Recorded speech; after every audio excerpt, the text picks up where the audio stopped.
Bonjour à tous, bienvenue dans cet avant-match entre Monaco et le Paris Saint-Germain, un avant-match express, match à 17h à Monaco. C'est l'après-match, c'est l'après Paris-Marseille, défait 2-1. Faut revenir en forme, il faut se concentrer sur ce match-là. Et la une de l'équipe ne ment pas, avec Galtier, première tempête. Il n'arrive pas à convaincre le Paris Saint-Germain, les joueurs. Cet homme-là n'arrive pas à convaincre les joueurs, le staff, etc. Parce que il y a moins de travail. On l'a appris aujourd'hui dans les tweets. Il travaille moins. Et, il n'a pas fait d'après-match Paris-Marseille alors qu'il aurait dû. Donc il y a des questions commencent à se faire. Est-ce que l'entraîneur parisien ne parvient pas à inverser la tendance négative de son groupe en 2023 ?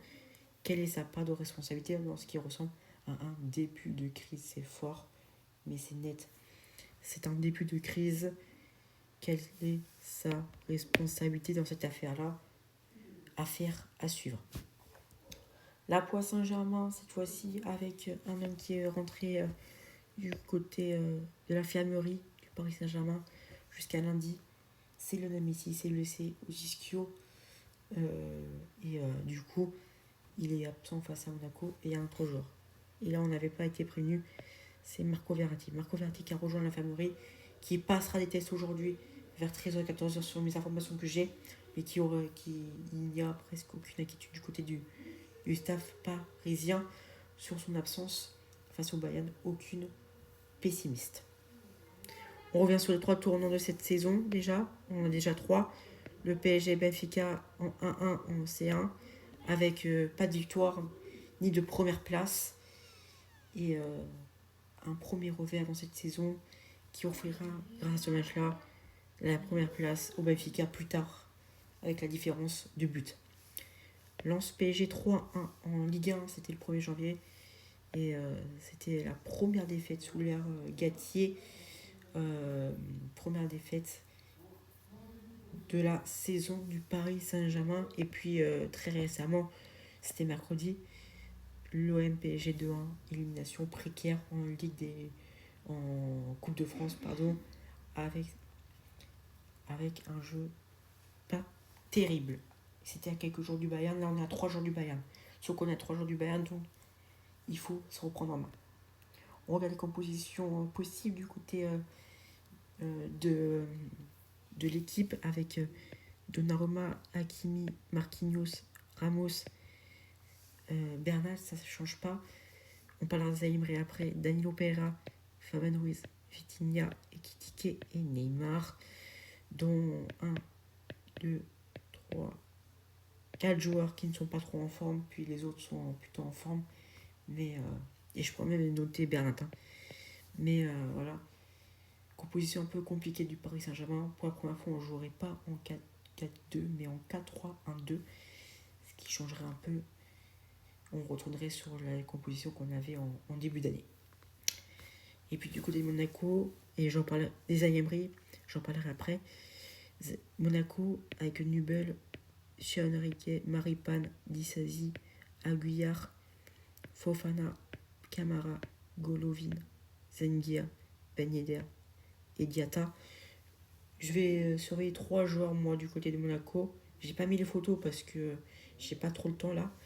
Donc voilà, je vais mettre Golovin en premier lieu à suivre. Golovin et je l'entoure. Maripane aussi à entourer parce que je trouve qu'il va être bon. Et attention toujours au cadre Ben Yedder.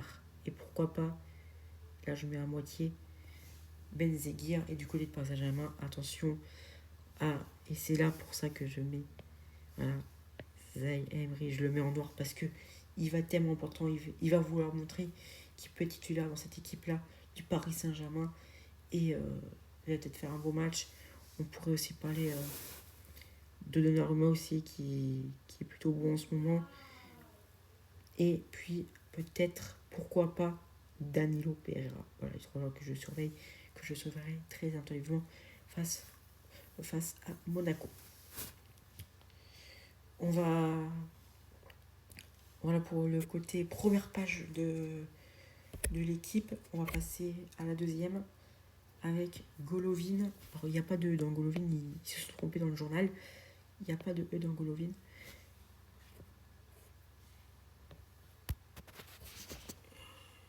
Golovin, le grand. C'est pas moi qui le dis, c'est l'équipe. Et cet homme-là, c'est pour ça que je le surveille aussi. C'est que vous allez voir tout de suite pourquoi il va être intéressant à voir face au Paris Saint-Germain et pourquoi il faut faire attention à ce joueur-là.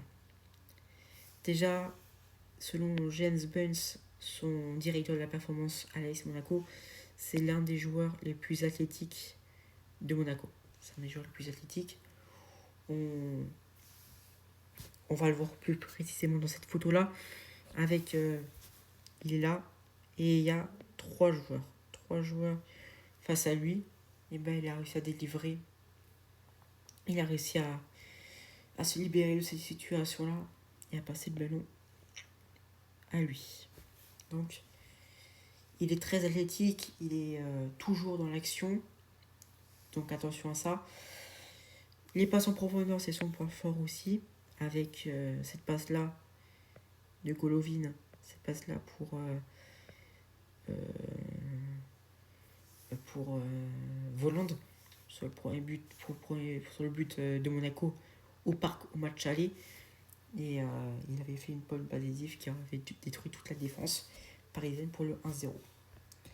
On pourrait aussi parler de sa relâchée. Il est relâché et il est précis comme Griezmann avec sa précision. Et vous allez le voir après sur les tirs. Sa précision qui est hors norme. Là, on le voit dans Fenerbahçe Monaco où il est là. Il passe, il fait là. Et je crois que c'est le but de la victoire de Monaco à la toute dernière seconde, si je ne me trompe pas. Et comme Griezmann, il est relâché, il est précis. Donc voilà, on peut le comparer à Griezmann. Son dribble est naturel. C'est Philippe Clément qui le dit, son entraîneur, avec ses dribbles. On aura droit à 2 dribbleurs. On aura droit à Golovin et à Neymar. Dans ce match-là, à 17h, avec ses dribbles. Il a dribblé ces 2 joueurs-là avant de passer et pour centrer. Il avait pu passer ces 2 jours-là.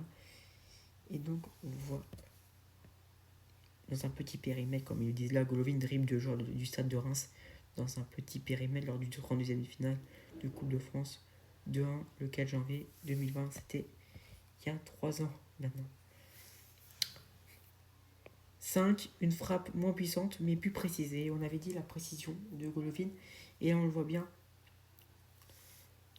avec Golovin qui est là, qui va tirer là. Et il va marquer. Et peut-être que c'est moins puissant, mais il faut faire attention à sa précision. C'est pas parce qu'elle est pas forte qu'elle est pas précise. Et c'est le modèle de Golovin. Et puis, une belle qualité de centre avec ce centre-là. Il est là. Ce centre-là pour j'avais pas vu ce match-là. Pour Brad Mbolo, voilà, qui a dû le foncer là.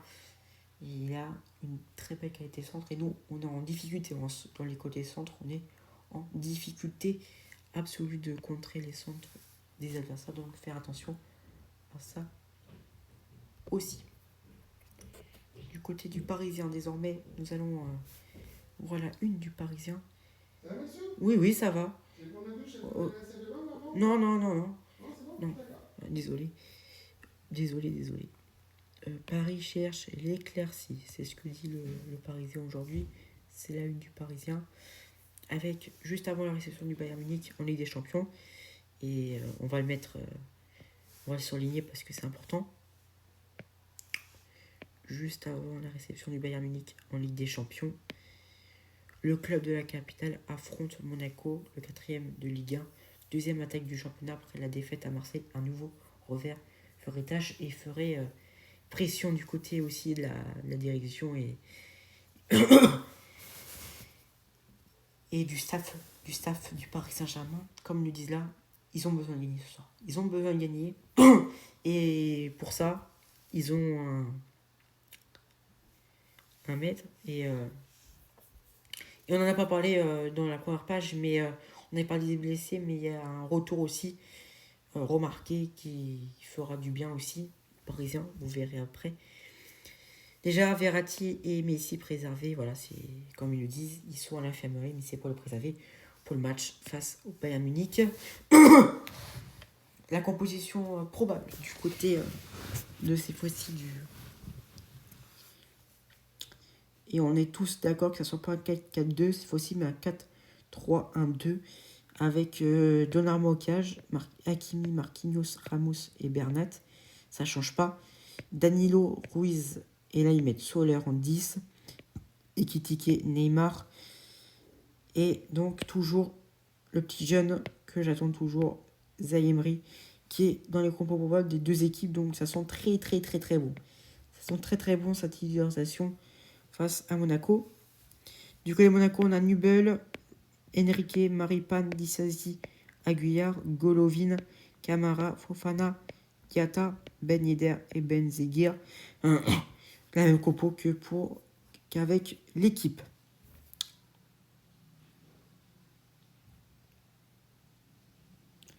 Campos, dirigeant parisien, mais résident monégasque.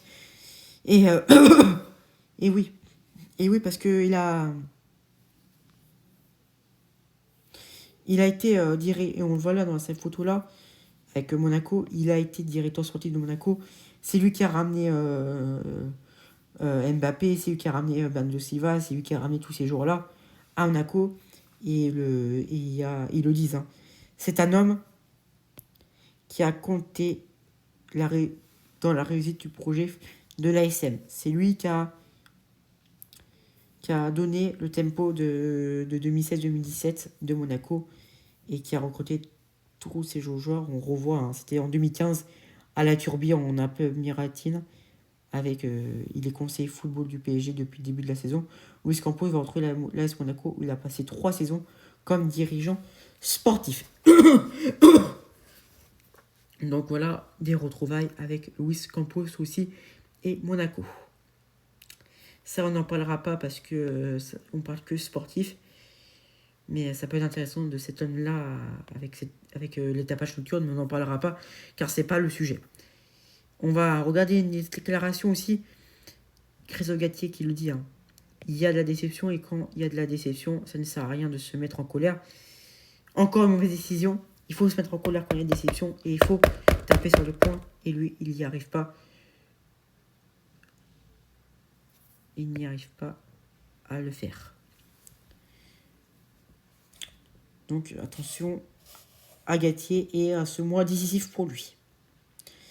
Puis la dernière page, et là c'est Nice Matin qui le fait, avec tenue de combat. Tenue de combat pour Nice Matin, avec un vaincu en 2023, l'ASM peut s'emparer provisoirement de la deuxième place du championnat. C'est Elba en PSG en délicance. Putain... que ça soit compliqué, mais à ce point-là.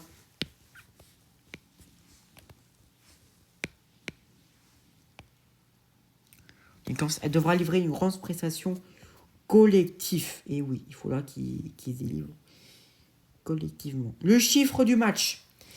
Du côté de Nice Matin, c'est le numéro 7. Philippe Clément va affronter PSG pour la 7e fois de sa carrière de coach cet après-midi. Le bilan du Belge est loin d'être infamant. Avec Bruges puis Monaco, il a concédé 3 revers, mais aussi décroché 2 nuls et un succès.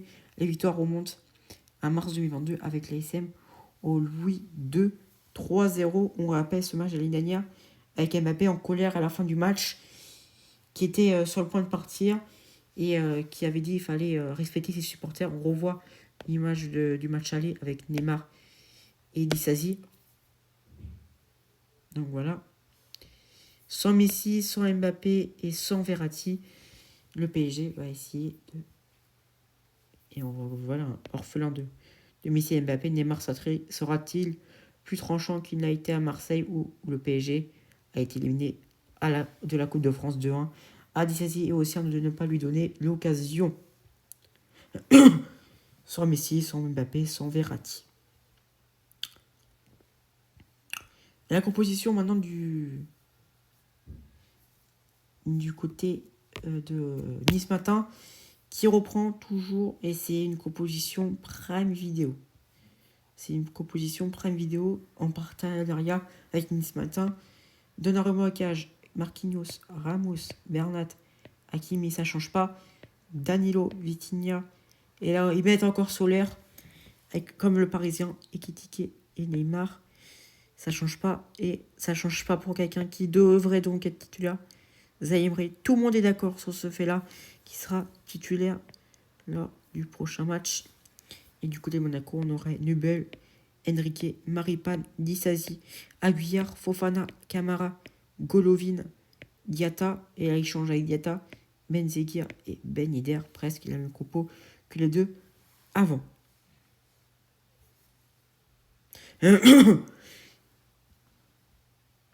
Et Disasi va rentrer dans le club des 100. Il est déjà rentré dans les 100. Il va faire sa 111e rencontre. Cet homme-là, je rappelle que 22 ans avec ses Disasi. Et il est déjà très bon. Voilà pour les côtés médias. Et désormais, on va voir le côté classement. Paris peut se pointer. Pardon.